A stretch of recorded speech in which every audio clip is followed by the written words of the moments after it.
देसी मुर्गियों की हमने उनको अंडे देंगे, बच्चे देंगे। ये मैं आज आपको वो चीजें बता रहा हूं जिसमें अरबों डॉलर की जरूरत नहीं है।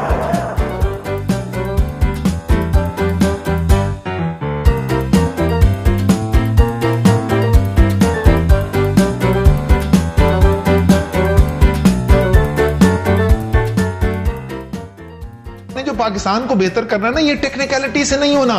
ये मैं आपको पता है आजकल मैं कैसे अपने आप को साइकअप करता हूं। मैं म्यूजिक जो है ना उससे बड़ी इंस्पिरेशन ड्रॉ करता हूं। राइट। मैं आजकल सुबह सुनता हूं मैं भी देखूंगा स्ट्रिंग्स वाला। आओ जी, पाकिस्तान का कर्ज उतर नहीं गया।